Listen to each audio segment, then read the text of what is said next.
prostitution and extreme poverty in Manila. Because of the secretive nature of prostitution and sex trafficking, it is very difficult to gain accurate statistics. But conservative estimates say the number of women and children working in a Filipino sex trade is around 800,000 people. That makes the number of prostituted persons in the Philippines roughly the same size as the country's entire manufacturing workplace. Recent statistics show that out of a shocking 1.2 million children trafficked into slavery worldwide, 100,000 are Filipinos. That means 1 of the 10 children who are sold into the slavery are from Philippines. That's 1 Filipino child every 12 minutes. These children are often required to work 20 hours a day and forced to serve as many as 100 customers each week. Even as a relatively small country, Philippines is the 4th in the world for the most children in prostitution. As a capital city, Manila is where the largest amount of children are being traded. Some of them are as young as 5 years old. In 2016, UNICFA identified the Philippines as the epicenter of a live stream sexual abuse trade, which means that 80% of Filipino children are at risk of being sexually exploited. Some victims are as young as 2 months old.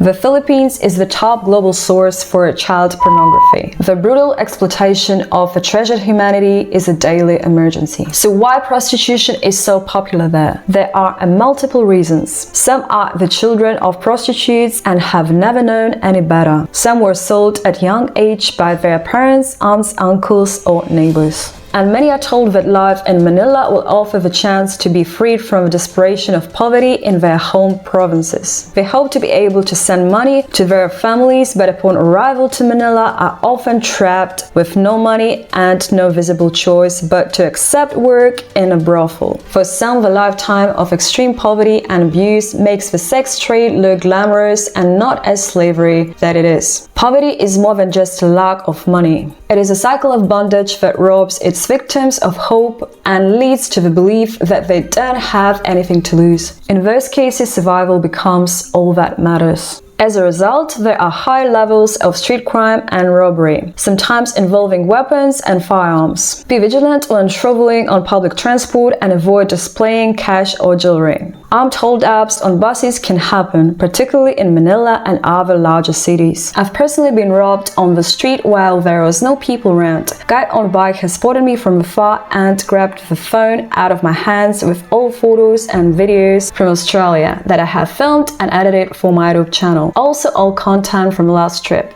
But lesson learned, just be always aware of your surroundings and only take your phone out for a short time when needed.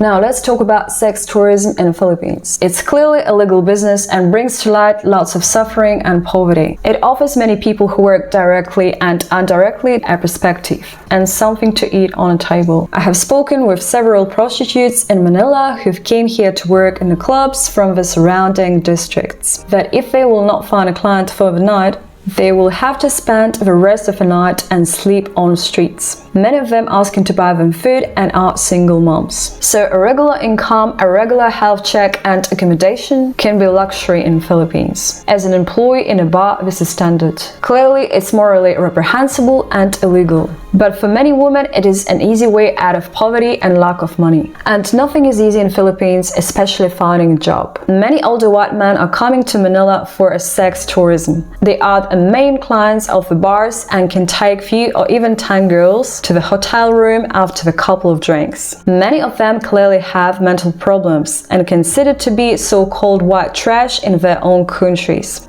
I saw an old man in a hotel screaming at a young girl because she was 30 minutes late. Most of the girls I spoke to were really sweet and genuinely friendly. And it completely broke my stereotype of what a typical prostitute shall look like. It is very sad to see the dark side of Philippines, including homeless children just behind the doors of the red light district bars, or street vendors trying to make a little bit of money to survive another dark and hopeless day without an aim. What do you think about the situation in the Philippines? Please share in comments, and I'm gonna see you soon.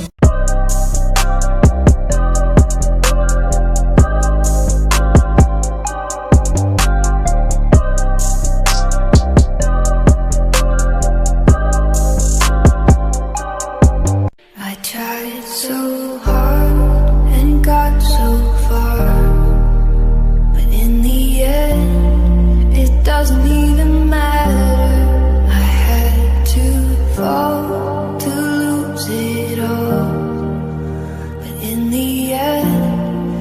doesn't even matter.